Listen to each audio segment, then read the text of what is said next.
ಅಥವಾ ದೇವರ ಮೇಲಿನ ನಂಬಿಕೆಯೆಂದುಕೊಳ್ಳುತ್ತೇವೆ, ಆದರೆ ಇದರೊಳಗೆ ಒಂದು ನಿಖರವಾದ ತಂತ್ರಜ್ಞಾನ ಅಡಗಿದೆ. ಹೌದು, ಇದು ನೇರವಾಗಿ ನಮ್ಮ ಭೌತಿಕ ಜೀವನದ ಮೇಲೆ ಪರಿಣಾಮ ಬೀರಬಲ್ಲದು ಅನ್ನೋದು ನಿಜಕ್ಕೂ ಬೆರಗುಗೊಳಿಸುವ ವಿಚಾರ. ನಿಜ. ಪ್ರಾಚೀನ ಭಾರತೀಯ ವಿಜ್ಞಾನದಲ್ಲಿ ಮಂತ್ರಗಳನ್ನು ಕೇವಲ ಆಧ್ಯಾತ್ಮಿಕ ಉದ್ಧಾರಕ್ಕಾಗಿ ಮಾತ್ರ ಬಳಸುತ್ತಿರಲಿಲ್ಲ. ನಿರ್ದಿಷ್ಟ ಭೌತಿಕ ಶಕ್ತಿಗಳನ್ನು ಎಚ್ಚರಿಸಲು ಮಂತ್ರಗಳನ್ನು ಒಂದು ಸ್ಪಷ್ಟವಾದ ಅಕೋಸ್ಟಿಕ್ ಇಂಜಿನಿಯರಿಂಗ್ ಅಥವಾ ಶಬ್ದ ವಿಜ್ಞಾನದಂತೆ ಬಳಸಲಾಗುತ್ತಿತ್ತು. ಅಂದ್ರೆ ಇದು ಕೇವಲ ನಂಬಿಕೆಯಲ್ಲ, ಇದೊಂದು ಭೌತಿಕ ಪ್ರಕ್ರಿಯೆ. ಈ ಸಂವಾದದಲ್ಲಿ ನಾವು ನಿಖರವಾಗಿ ಇದನ್ನೇ ಅನ್ವೇಷಿಸಲಿದ್ದೇವೆ. ಹೌದು. ಅನಿತಾ ಅರವಿಂದ್ ಸರಾಫ್ ಅವರು ಒದಗಿಸಿದ ಗಾಯತ್ರಿ ಚೈತನ್ಯದಲ್ಲಿ ಗಾಯತ್ರಿ ಮಂತ್ರದ ಒಂದು ಅತ್ಯಂತ ಅಪರೂಪದ ಮುಖವನ್ನು ತೆರೆದಿಡಲಾಗಿದೆ. ಗಾಯತ್ರಿ ಮಂತ್ರ ಕೇವಲ ಒಂದು ಪ್ರಾರ್ಥನೆ ಮಾತ್ರವಲ್ಲ, ಅದರಲ್ಲಿರುವ ನಿಗೂಢವಾದ ತಾಂತ್ರಿಕ ಮುಖವೇನು ಮತ್ತು ಅದು ಹೇಗೆ ಕೆಲಸ ಮಾಡುತ್ತದೆ ಎಂಬುದನ್ನು ಆಳವಾಗಿ ಅರ್ಥಮಾಡಿಕೊಳ್ಳುವುದು ಈ ವಿಶ್ಲೇಷಣೆಯ ಮುಖ್ಯ ಉದ್ದೇಶ. ಅನಿತಾ ಅರವಿಂದ್ ಸರಾಫ್ ಅವರು ಒದಗಿಸಿರುವ ಈ ಗಾಯತ್ರಿ ಚೈತನ್ಯದಲ್ಲಿ ವಿವರಿಸಿರುವಂತೆ ಗಾಯತ್ರಿ ವಿದ್ಯೆಯಲ್ಲಿ ಒಟ್ಟು 24 ವಿಭಾಗಗಳಿವೆ. 24 ವಿಭಾಗಗಳ? ಅಂದ್ರೆ ಇದು ಸಾಕಷ್ಟು ವಿಸ್ತಾರವಾಗಿದೆ. ಖಂಡಿತ. ಇದರಲ್ಲಿ 12 ವಿಭಾಗಗಳು ವೈದಿಕ ವರ್ಗಕ್ಕೆ ಸೇರಿದ್ರೆ, ಉಳಿದ 12 ವಿಭಾಗಗಳು ತಾಂತ್ರಿಕ ವರ್ಗಕ್ಕೆ ಸೇರಿವೆ. ಜಗತ್ತಿನ ಅತ್ಯಂತ ಶಕ್ತಿಶಾಲಿ ಮಂತ್ರಗಳಲ್ಲಿ ಒಂದಾದ ಗಾಯತ್ರಿ ಮಂತ್ರವನ್ನು ನಾವು ಯೋಗ ಮತ್ತು ತಂತ್ರ ಹೀಗೆ 2 ಸಂಪೂರ್ಣ ಭಿನ್ನ ಮಾರ್ಗಗಳಲ್ಲಿ ಬಳಸಬಹುದು. ಇದನ್ನೇ ಸ್ವಲ್ಪ ಬಿಡಿಸಿ ನೋಡೋಣ. ಅಂದ್ರೆ ಒಂದೇ ಸ್ಮಾರ್ಟ್ಫೋನ್ ಬಳಸಿ ನಾವು ಧ್ಯಾನದ ಸಂಗೀತವನ್ನು ಕೇಳಬಹುದು, ಅಥವಾ ಶೇರ್ ಮಾರ್ಕೆಟ್ನಲ್ಲಿ ಟ್ರೇಡಿಂಗ್ ಮಾಡಿ ಹಣವನ್ನೂ ಗಳಿಸಬಹುದು. ಉಪಕರಣವನ್ನೇ ಕರಾರವಾಗಿ ಇದೇ ರೀತಿ ಕೆಲಸ ಮಾಡುತ್ತದೆ. ಆದರೆ ನಾವು ಬಳಸುವ ಸಾಫ್ಟ್ವೇರ್, ನಮ್ಮ ಉದ್ದೇಶ ಮತ್ತು ಕೊನೆಗೆ ಸಿಗುವ ಫಲಿತಾಂಶ ಬೇರೆ ಬೇರೆ. ಗಾಯತ್ರಿ ಯೋಗ ಮತ್ತು ಗಾಯತ್ರಿ ತಂತ್ರದ ನಡುವಿನ ವ್ಯತ್ಯಾಸವೂ ಇದೇ ರೀತಿದೆ. ದೇವಗುರು ಬೃಹಸ್ಪತಿ ಆಚಾರ್ಯರು ಬೋಧಿಸಿದ ವೇದೋಕ್ತ ದಕ್ಷಿಣ ಮಾರ್ಗ. ದಕ್ಷಿಣ ಮಾರ್ಗ ಅಂದ್ರೆ ಅದು ಸತ್ವಗುಣ ಪ್ರಧಾನವಾದದ್ದು ಅಲ್ವಾ? ನಿಜ. ಸತ್ವಗುಣ ಎಂದರೆ ಮನಸ್ಸಿನ ಪ್ರಶಾಂತತೆ, ಆಂತರಿಕ ಶುದ್ಧಿ ಮತ್ತು ಸ್ಥಿರತೆ. ಈ ಮಾರ್ಗದಲ್ಲಿ ಮಂತ್ರವನ್ನು ಜಪಿಸಿದಾಗ ಅದರ ಅಂತಿಮ ಉದ್ದೇಶ ಆತ್ಮದರ್ಶನ ಮತ್ತು ಬ್ರಹ್ಮಪ್ರಾಪ್ತಿ. ಅಂದ್ರೆ ನಮ್ಮನ್ನು ನಾವು ಅರಿತುಕೊಳ್ಳುವ ಮೋಕ್ಷದ ಹಾದಿಯಿದು. ಹಾಗಾದ್ರೆ ಯೋಗದ ಮಾರ್ಗ ಶಾಂತಿಯನ್ನು ತಂದ್ರೆ ಇದರ ವಿರುದ್ಧ ದಿಕ್ಕಿನಲ್ಲಿರುವ ತಾಂತ್ರಿಕ ಮಾರ್ಗ ಏನನ್ನು ತರ್ತದೆ? ನೋಡಿ, ತಾಂತ್ರಿಕ ಮಾರ್ಗವು ತಂತ್ರೋಕ್ತ ವಾಮಮಾರ್ಗ. ಇದನ್ನು ದೈತ್ಯಗುರು ಶುಕ್ರಾಚಾರ್ಯರು ಬೋಧಿಸಿದರು. ಗಾಯತ್ರಿ ತಂತ್ರವು ಸಂಪೂರ್ಣವಾಗಿ ಲೌಕಿಕ ಅಥವಾ ಭೌತಿಕ ಜಗತ್ತಿಗೆ ಸಂಬಂಧಿಸಿದ್ದು. ಓಹೋ, ಅಂದ್ರೆ ಇದು ದೈನಂದಿನ ಜೀವನದ ಆಗು-ಹೋಗುಗಳಿಗೆ ಸಂಬಂಧಪಟ್ಟದ್ದು. ಹೌದು. ಇದು ರಜೋ ಮತ್ತು ತಮೋಗುಣ ಪ್ರಧಾನವಾಗಿರುತ್ತದೆ. ರಜೋಗುಣ ಅಂದರೆ ತೀವ್ರವಾದ ಆಸೆ, ಮಹತ್ವಾಕಾಂಕ್ಷೆ ಮತ್ತು ಕ್ರಿಯಾಶೀಲತೆ. ತಮೋಗುಣ ಅಂದರೆ ಒಂದು ರೀತಿಯ ಕಚ್ಚಾ ಅಥವಾ ಉಗ್ರವಾದ ಶಕ್ತಿ. ನಮ್ಮ ದಿನನಿತ್ಯದ ಬದುಕಿನ ಆಸೆಗಳು, ಹಣ, ಅಧಿಕಾರ ಇವುಗಳನ್ನು ಪಡ್ಕೊಳ್ಳಲು ಈ ತಾಂತ್ರಿಕ ಸಾಧನೆಯನ್ನು ಮಾಡಲಾಗ್ತದೆ ಅನ್ಸುತ್ತೆ. ಖಂಡಿತ. ಭೌತಿಕ ಜಗತ್ತಿನಲ್ಲಿ ಚಮತ್ಕಾರಗಳನ್ನು ಸಾಧಿಸಲು ಹಾಗೂ ಇಷ್ಟಾರ್ಥಗಳನ್ನು ಈಡೇರಿಸಿಕೊಳ್ಳಲು ಇದನ್ನು ಬಳಸಲಾಗುತ್ತದೆ. ಅಂದ್ರೆ ಮಂತ್ರ ಒಂದೇ ಆದರೂ ಅದರ ಆಪರೇಟಿಂಗ್ ಸಿಸ್ಟಮ್ ಬದಲಾಗುತ್ತೆ. ಗಾಯತ್ರಿ ಚೈತನ್ಯದಲ್ಲಿ ಈ ತಾಂತ್ರಿಕ ಮಾರ್ಗದ ಬಗ್ಗೆ ಒಂದು ಕುತೂಹಲಕಾರಿ ವಿಚಾರವಿದೆ. ಹೌದು, ಇಲ್ಲಿ ಕೇವಲ ಒಂದೇ ಒಂದು ಗಾಯತ್ರಿ ಮಂತ್ರ ಇಲ್ಲ. ಬದಲಿಗೆ 24 ವಿಭಿನ್ನ ದೇವತೆಗಳಿಗೆ ಸಂಬಂಧಿಸಿದ 24 ಪ್ರತ್ಯೇಕ ತಾಂತ್ರಿಕ ಗಾಯತ್ರಿ ಮಂತ್ರಗಳು ಇವೆ. ಅನಿತಾ ಅರವಿಂದ್ ಸರಾಫ್ ಅವರು ಒದಗಿಸಿದ ಮಾಹಿತಿಯಲ್ಲಿ ಈ ಉಲ್ಲೇಖವಿದೆ. ಆದ್ರೆ ಈ 24 ಮಂತ್ರಗಳನ್ನು ಒಟ್ಟಿಗೆ ಜಪಿಸಬೇಕೇ? ಇಲ್ಲ, ಒಟ್ಟಿಗೆ ಜಪಿಸುವಂತಿಲ್ಲ. ಆ 24 ದೇವತೆಗಳಲ್ಲಿ ಗಣೇಶ, ನರಸಿಂಹ, ವಿಷ್ಣು, ಶಿವ, ದುರ್ಗ, ಹನುಮಾನ್, ಸೂರ್ಯ ಹೀಗೆ ಅನೇಕರಿದ್ದಾರೆ. ಇವರೆಲ್ಲರೂ ಕೇವಲ ಪೌರಾಣಿಕ ವ್ಯಕ್ತಿಗಳಲ್ಲ, ಅವರು ಭೌತಿಕ ಜಗತ್ತಿನ ನಿರ್ದಿಷ್ಟ ಆಯಾಮಗಳ ಪ್ರತಿನಿಧಿಗಳು ಅಂತ ಹೇಳಬಹುದಾ? ನಿಖರವಾಗಿ. ಉದಾಹರಣೆಗೆ, ಅತ್ಯಂತ ಉಗ್ರವಾದ ರಕ್ಷಣೆ ಬೇಕಿದ್ದಾಗ ನರಸಿಂಹ ತಾಂತ್ರಿಕ ಗಾಯತ್ರಿಯನ್ನು ಬಳಸಲಾಗುತ್ತದೆ. ಅದೇ ರೀತಿ ಅಪಾರವಾದ ಸಂಪತ್ತು ಬೇಕಿದ್ದಾಗ ಬೇರೊಂದು ತಾಂತ್ರಿಕ ಗಾಯತ್ರಿಯನ್ನು ಬಳಸಲಾಗುತ್ತದೆ. ಪ್ರತಿಯೊಂದು ಮಂತ್ರವೂ ಒಂದು ನಿರ್ದಿಷ್ಟ ಫ್ರೀಕ್ವೆನ್ಸಿ ಅಥವಾ ತರಂಗಾಂತರವನ್ನು ಹೊಂದಿದೆಯಾ? ಹೌದು. ನಮಗೆ ಯಾವ ಫಲಿತಾಂಶ ಬೇಕೋ ಆ ನಿರ್ದಿಷ್ಟ ಸಾಫ್ಟ್ವೇರ್ ಅನ್ನು ಮಾತ್ರ ನಾವು ಇನ್ಸ್ಟಾಲ್ ಮಾಡಿದಂತೆ ಕೆಲಸ ಮಾಡ್ತದೆ. ಇಲ್ಲಿಯೇ ಇದು ನಿಜಕ್ಕೂ ಕುತೂಹಲಕಾರಿಯಾಗುವುದು. ಸಾಮಾನ್ಯವಾಗಿ ಗಾಯತ್ರಿ ಮಂತ್ರ ಎಂದರೆ ಭೂರ್ಭುವಃ ಸ್ವಃ ಎಂಬ ವ್ಯಾಹೃತಿ ಇರಲೇಬೇಕು ಎಂಬ ಬಲವಾದ ನಂಬಿಕೆ ಇದೆ. ನಿಜ. ಈ ವ್ಯಾಹೃತಿಯೇ ಮಂತ್ರದ ಅಡಿಪಾಯ ಎಂದು ಎಲ್ಲರೂ ಭಾವಿಸ್ತಾರೆ. ಆದರೆ ತಾಂತ್ರಿಕ ಗಾಯತ್ರಿಯಲ್ಲಿ ಈ ವ್ಯಾಹೃತಿಯನ್ನೇ ಕೈಬಿಡಲಾಗಿದೆ ಅಂತ ಗಾಯತ್ರಿ ಚೈತನ್ಯದಲ್ಲಿ ತಿಳಿಸಲಾಗಿದೆ. ಒಂದು ಮಂತ್ರದ ಮೂಲ ಅಡಿಪಾಯವನ್ನೇ ತೆಗೆದುಹಾಕಿ ಅದು ಹೇಗೆ ಕೆಲಸ ಮಾಡಲು ಸಾಧ್ಯ? ವೈದಿಕ ಮಾರ್ಗ ಅಥವಾ ಯೋಗ ಮಾರ್ಗವು ಸಾರ್ವತ್ರಿಕವಾದದ್ದು. ಭೂರ್ಭುವಃ ಸ್ವಃ ಎಂಬ ವ್ಯಾಹೃತಿಯು ನಮ್ಮ ಪ್ರಜ್ಞೆಯನ್ನು ಇಡೀ ವಿಶ್ವದ ಶಕ್ತಿಗಳೊಂದಿಗೆ ಅಂದ್ರೆ ಸಾರ್ವತ್ರಿಕ ತರಂಗಾಂತರದೊಂದಿಗೆ ಬೆಸೆಯುತ್ತದೆ. ಅಂದ್ರೆ ನಾವು ಇಡೀ ಬ್ರಹ್ಮಾಂಡಕ್ಕೆ ಕನೆಕ್ಟ್ ಆಗಲು ಅದನ್ನ ಬಳಸ್ತೇವೆ. ಹೌದು. ಆದ್ರೆ ತಂತ್ರ ಮಾರ್ಗದಲ್ಲಿ ನಮಗೆ ಇಡೀ ಬ್ರಹ್ಮಾಂಡದ ಕನೆಕ್ಷನ್ ಬೇಡ. ಬದಲಿಗೆ ನಿರ್ದಿಷ್ಟ ಭೌತಿಕ ಫಲಿತಾಂಶ ಮಾತ್ರ ಬೇಕು. ಓಹೋ, ಅಂದ್ರೆ ಇದು ದೈವಿ ಶಕ್ತಿಗಳೊಂದಿಗೆ ನೇರ ಸಂಬಂಧ ಸ್ಥಾಪಿಸಿಕೊಳ್ಳಲು ಇರೋ ಡೆಡಿಕೇಟೆಡ್ ಲೈನ್ ಇದ್ದಾಗೆ. ಸರಿಯಾಗಿ ಹೇಳಿದಿರಿ. ಗಾಯತ್ರಿ ಚೈತನ್ಯದಲ್ಲಿ ಸ್ಪಷ್ಟಪಡಿಸಿರುವಂತೆ ನಮಗೆ ಕೇವಲ ಒಂದು ನಿರ್ದಿಷ್ಟ ಶಕ್ತಿಯ ಸಂಪರ್ಕ ಬೇಕಿದ್ದಾಗ ವ್ಯಾಹೃತಿಯ ಅಗತ್ಯವಿಲ್ಲ. ಅದು ಆಯಾ ದೇವತೆಯ ಭೌತಿಕ ತರಂಗಾಂತರಕ್ಕೆ ನೇರವಾದ ಶಾರ್ಟ್ಕಟ್. ಇದೇ ಕಾರಣಕ್ಕೆ ಇದರ ಆಚರಣೆಯ ನಿಯಮಗಳು ಸಂಪೂರ್ಣ ಭಿನ್ನವಾಗಿವೆ ಅನ್ನಿಸ್ತದೆ. ರಾತ್ರಿ ವೇಳೆ ಜಪ ಮಾಡಬೇಕು, ಕಂಬಳಿ ಅಥವಾ ಚರ್ಮದ ಆಸನ ಬಳಸಬೇಕು ಎಂಬ ಕಟ್ಟುನಿಟ್ಟಿನ ನಿಯಮಗಳಿವೆ. ಜೊತೆಗೆ ಕೆಂಪು ಚಂದನ ಮತ್ತು ಶಂಖಗಳ ಜಪಮಾಲೆ ಬಳಸಬೇಕು ಎಂಬ ನಿಯಮವೂ ಇದೆ. ನಮ್ಮ ಸಾಮಾನ್ಯ ಪೂಜೆಗಳೆಲ್ಲ ಬೆಳಗ್ಗೆ ನಡೀತವೆ. ರಾತ್ರಿಯ ಕತ್ತಲೆಯಲ್ಲಿ ಚರ್ಮದ ಆಸನದ ಮೇಲೆ ಕೂರುವ ಹಿಂದಿನ ವಿಜ್ಞಾನವೇನೋ? ಇದರ ಹಿಂದೆ ಶುದ್ಧ ಭೌತಶಾಸ್ತ್ರ ಮತ್ತು ಮನಃಶಾಸ್ತ್ರ ಅಡಗಿದೆ. ವಾಮಮಾರ್ಗ ಅಥವಾ ತಾಂತ್ರಿಕ ಸಾಧನೆಗಳು ರಜೋ ಮತ್ತು ತಮೋ ಗುಣಗಳನ್ನು ಪ್ರಚೋದಿಸುವ ಪ್ರಕ್ರಿಯೆಗಳು. ಹಗಲಿನಲ್ಲಿ ಸೂರ್ಯನ ಬೆಳಕು ಮತ್ತು ಸಾರ್ವಜನಿಕ ಗದ್ದಲ ಸತ್ವಗುಣವನ್ನ ಹೆಚ್ಚಿಸ್ತವೆ ಅಲ್ವಾ? ಹೌದು.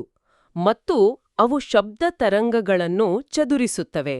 ಆದರೆ ರಾತ್ರಿಯ ಕತ್ತಲೆ ಮತ್ತು ನಿಶ್ಶಬ್ದತೆ ಈ ಉಗ್ರ ಶಕ್ತಿಗಳನ್ನು ಜಾಗೃತಗೊಳಿಸಲು ಬೇಕಾದ ಪರ್ಫೆಕ್ಟ್ ಸೆಟ್ಟಿಂಗ್ ಒದಗಿಸುತ್ತವೆ.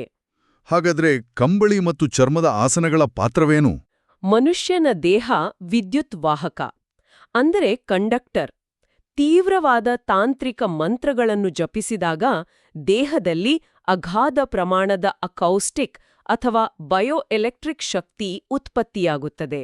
ನಾವು ಬರೀ ನೆಲದ ಮೇಲೆ ಕುಳಿತರೆ ಆ ಶಕ್ತಿ ಎಲ್ಲ ಭೂಮಿಗೆ ಹರಿದೋಗ್ತದೆ, ಅರ್ಥಾತ್ ಅರ್ಥಿಂಗ್ ಆಗ್ಬಿಡ್ತದೆ ಅಂತಾಯ್ತು. ಖಂಡಿತ. ಕಂಬಳಿ ಅಥವಾ ಚರ್ಮದ ಆಸನಗಳು ಈ ಶಕ್ತಿಯನ್ನು ದೇಹದಲ್ಲೇ ಹಿಡಿದಿಡುವ ಅತ್ಯುತ್ತಮ ನಿರೋಧಕಗಳಾಗಿ ಅಂದ್ರೆ ಇನ್ಸುಲೇಟರ್ಗಳಾಗಿ ಕೆಲಸ ಮಾಡುತ್ತವೆ. ಇದು ಸಂಪೂರ್ಣವಾಗಿ ಭೌತಶಾಸ್ತ್ರದ ನಿಯಮಗಳನ್ನೇ ಆಧರಿಸಿದೆ. ಹೌದು. ಅದೇ ರೀತಿ ಕೆಂಪು ಚಂದನ ಅಥವಾ ಶಂಖದ ಜಪಮಾಲೆಗರು ಆ ನಿರ್ದಿಷ್ಟ ಉಗ್ರ ತರಂಗಾಂತರವನ್ನು ಪ್ರತಿಧ್ವನಿಸುವ ರೆಸೋನೇಟರ್ಗಳಂತೆ ಕಾರ್ಯನಿರ್ವಹಿಸುತ್ತವೆ. ಇದು ಸಂಪೂರ್ಣವಾಗಿ ಪ್ರಾಯೋಗಿಕವಾಗಿದೆ.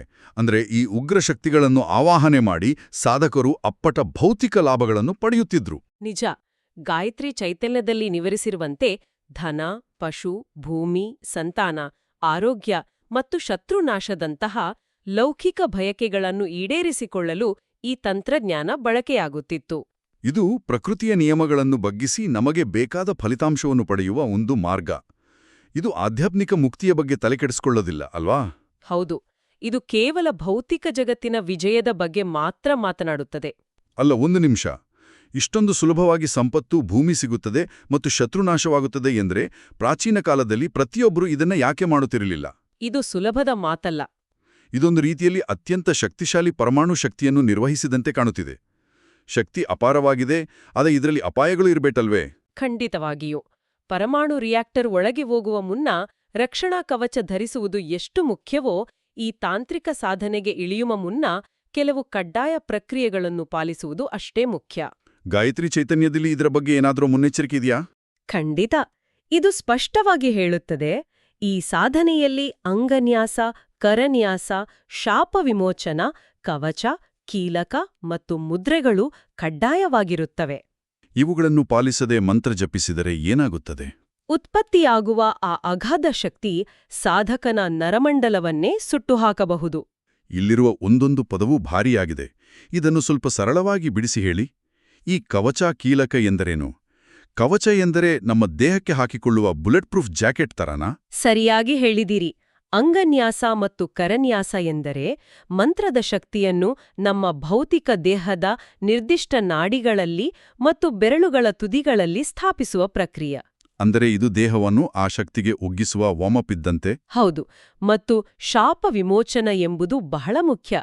ಇಷ್ಟು ಪ್ರಬಲವಾದ ಮಂತ್ರಗಳು ಯಾರಿಗೆಂದರಲ್ಲಿ ಸಿಕ್ಕಿ ದುರುಪಯೋಗವಾಗದಿರ್ಲಿ ಎಂದು ಪ್ರಾಚೀನರು ಈ ಮಂತ್ರಗಳಿಗೆ ಒಂದು ಎನ್ಕ್ರಿಪ್ಷನ್ ಅಥವಾ ಲಾಕ್ ಹಾಕಿರುತ್ತಾರೆ. ಓಹೋ, ಶಾಪ ವಿಮೋಚನ ಎಂಬುದು ಆ ಎನ್ಕ್ರಿಪ್ಷನ್ ಅನ್ನು ಅನ್ಲಾಕ್ ಮಾಡುವ ಪಾಸ್ವರ್ಡ್ ಇದ್ದ ಹಾಗೆ. ಹೌದು, ಮಂತ್ರವನ್ನು ಆಕ್ಟಿವೇಟ್ ಮಾಡುವ ಮುನ್ನ ಸಾಫ್ಟ್ವೇರ್ ಅನ್ಲಾಕ್ ಮಾಡಬೇಕು.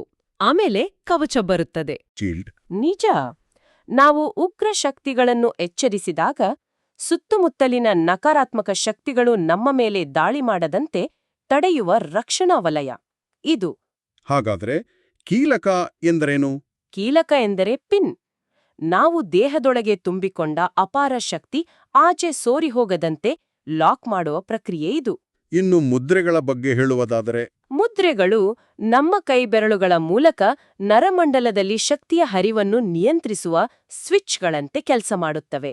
ಇಷ್ಟೆಲ್ಲ ಸಂಕೀರ್ಣವಾದ ಪ್ರಕ್ರಿಯೆಗಳಿರುವಾಗ ಇದನ್ನೊಬ್ಬ ಸಾಮಾನ್ಯ ಮನುಷ್ಯ ಪುಸ್ತಕ ಓದಿಕೊಂಡು ಮಾಡಲು ಖಂಡಿತ ಸಾಧ್ಯವಿಲ್ಲ. ಖಂಡಿತ ಸಾಧ್ಯವಿಲ್ಲ.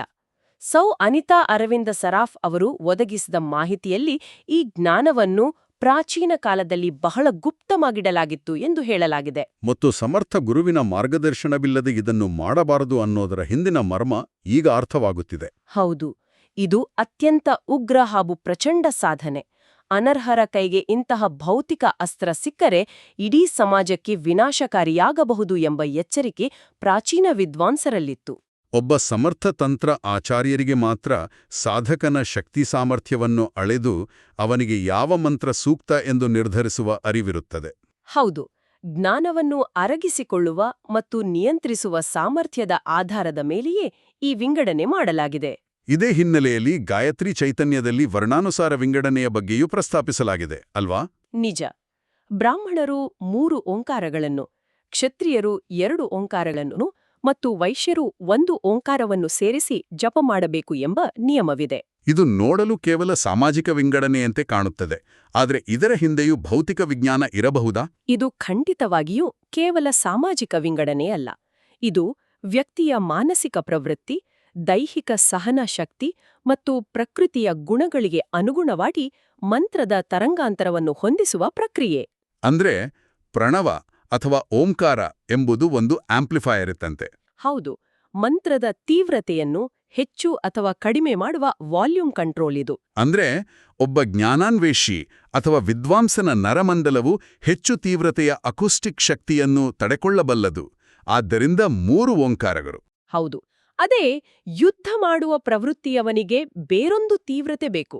ಹೀಗೆ ಅವರವರ ನೈಸರ್ಗಿಕ ಪ್ರವೃತ್ತಿಗೆ ತಕ್ಕಂತೆ ಮಂತ್ರದ ಫ್ರೀಕ್ವೆನ್ಸಿಯನ್ನು ಟ್ಯೂನ್ ಮಾಡಲಾಗ್ತದೆ. ನಿಖರವಾಗಿ ಪ್ರತಿಯೊಂದು ನಿಯಮದ ಹಿಂದೆಯೂ ಒಂದು ಸ್ಪಷ್ಟವಾದ ಕಾರ್ಯಕಾರಣ ಸಂಬಂಧವಿದೆ. ಇವೆಲ್ಲವೂ ದೇಹದ ನಾಡಿಮಿಡಿತ, ಉಸಿರಾಟದ ಗತಿ ಮತ್ತು ಮೆದುಳಿನ ತರಂಗಗಳ ಜೊತೆ ನೇರ ಸಂಬಂಧ ಹೊಂದಿವೆ. ಇಲ್ಲಿ ಗಮನಿಸಬೇಕಾದ ಮುಖ್ಯ ಅಂಶವೆಂದರೆ ಸೋ ಅನಿತಾ ಅರವಿಂದ ಸರಾಫ್ ಅವರ ಮಾಹಿತಿಯ ಪ್ರಕಾರ ಈ ನಿಯಮಗಳು ಕೇವಲ ತಾಂತ್ರಿಕ ಕಾರ್ಯಗಳಿಗೆ ಮಾತ್ರ ಸೀಮಿತ, ಆಧ್ಯಾತ್ಮಿಕ ಸಾಧನೆಗೆ ಈ ಯಾವುದೇ ಷರತ್ತುಗಳಿಲ್ಲ. ಒಟ್ಟಾರೆಯಾಗಿ ಹೇಳೋದಾದ್ರೆ ಗಾಯತ್ರಿ ಕೇವಲ ನಾವು ದಿನನಿತ್ಯ ಕೇಳುವ ಒಂದೇ ಒಂದು ಸಾಲಿನ ಮಂತ್ರವಲ್ಲ. ಇದು ಭೌತಿಕ ಮತ್ತು ಆಧ್ಯಾತ್ಮಿಕ ಜಗತ್ತಿನ ಎರಡೂ ಆಯಾಮಗಳನ್ನು ನಿಯಂತ್ರಿಸಬಲ್ಲ ಒಂದು ಬೃಹತ್ ತಂತ್ರಜ್ಞಾನ. ಹೌದು, ಯೋಗದ ಮೂಲಕ ನಮ್ಮದೇ ಅಂತರಂಗವನ್ನು ಶೋಧಿಸುವ ಅದೇ ಶಕ್ತಿ ತಂತ್ರದ ಮೂಲಕ ಸಂಪತ್ತು, ಆರೋಗ್ಯ, ರಕ್ಷಣೆ ಮತ್ತು ಲೌಕಿಕ ಯಶಸ್ಸನ್ನು ತಂದುಕೊಡಬಲ್ಲದು. ಎಲ್ಲವೂ ನಾವು ಬಳಸುವ ಆಸನ, ಮಾಡುವ ಸಮಯ, ಮುದ್ರೆಗಳು ಮತ್ತು ಗುರುವಿನ ಮಾರ್ಗದರ್ಶನದ ಮೇಲೆ ನಿಂತಿದೆ. ಇದು ಅಕ್ಷರಶಃ ಸತ್ಯ. ಸೌ ಅನಿತಾ ಅರವಿಂದ ಸರಾಫ್ ಅವರಿಂದ ಒದಗಿಸಲ್ಪಟ್ಟ ಗಾಯತ್ರಿ ಚೈತನ್ಯದ ಆಳವಾದ ಅಧ್ಯಯನವು ನಮಗೆ ಕಲಿಸುವುದು ಇದನ್ನೇ. ವಿಜ್ಞಾನ ಮತ್ತು ತಂತ್ರಜ್ಞಾನದ ಇಂದಿನ ಯುಗದಲ್ಲಿ ಇಂತಹ ಪ್ರಾಚೀನ ಪಠ್ಯಗಳನ್ನು ಕೇವಲ ಧಾರ್ಮಿಕ ಚೌಕಟ್ಟಿನಲ್ಲಿ ನೋಡದೆ ಶಬ್ದವಿಜ್ಞಾನ ಮತ್ತು ಮಾನವ ಪ್ರಜ್ಞೆಯ ಹಿನ್ನೆಲೆಯಲ್ಲಿ ಅಧ್ಯಯನ ಮಾಡುವುದು ಅತ್ಯಂತ ಅವಶ್ಯಕ. ಖಂಡಿತ. ನಾವು ಕಳೆದುಕೊಂಡಿರುವ ಎಷ್ಟೋ ರಹಸ್ಯಗಳು ಈ ಅಧ್ಯಯನದ ಮೂಲಕ ಹೊರಬರಬಹುದು. ಈ ಸಂವಾದವನ್ನು ಮುಕ್ತಾಯಗೊಳಿಸುವ ಮುನ್ನ ನಮ್ಮೆಲ್ಲರನ್ನೂ ಕಾಡುವ ಒಂದು ಯೋಚನೆ. ಪ್ರಾರಂಭದಲ್ಲಿ ನಾವು ಮಂತ್ರಗಳನ್ನು ಕೇವಲ ಪ್ರಾರ್ಥನೆಗಳ ಬದಲಿಗೆ ಯಂತ್ರಗಳಂತೆ ನೋಡುವ ಬಗ್ಗೆ ಮಾತನಾಡಿದ್ದೆವು. ಹೌದು, ಪ್ರಾಚೀನ ಮಂತ್ರಗಳು ನಿರ್ದಿಷ್ಟ ಭೌತಿಕ ಫಲಿತಾಂಶಗಳನ್ನು ತರಬಲ್ಲ ಸೌಂಡ್ ಕೋಡ್ಗಳಾಗಿದ್ದವು. ಇಂದಿನ ನಮ್ಮ ಆಧುನಿಕ ಜಗತ್ತಿನಲ್ಲಿ ನಾವು ಮರೆತುಬಿಟ್ಟಿರುವ ಅಥವಾ ಕೇವಲ ಸಾಮಾನ್ಯ ಪದ್ಯಗಳೆಂದು ಕಡೆಗಣಿಸಿರುವ ಇಂತಹ ಇನ್ನು ಎಷ್ಟು ರಹಸ್ಯ ಶಬ್ದವಿಜ್ಞಾನಗಳು ನಮ್ಮ ಸುತ್ತಮುತ್ತ ಇರಬಹುದು? ಈ ಪ್ರಶ್ನೆಯೊಂದಿಗೆ ಇಂದಿನ ಈ ಆಳವಾದ ಸಂವಾದವನ್ನು ಮುಕ್ತಾಯಗೊಳಿಸುತ್ತಿದ್ದೇವೆ. ಕಳೆದುಹೋದ ಇಂತಹ ಬೆರಗುಗೊಳಿಸುವ ಜ್ಞಾನದ ಎಳೆಗಳನ್ನು ಹುಡುಕುವ ಪ್ರಯಾಣ ಮುಂದೆಯೂ ಮುಂದುವರಿಯಲಿದೆ.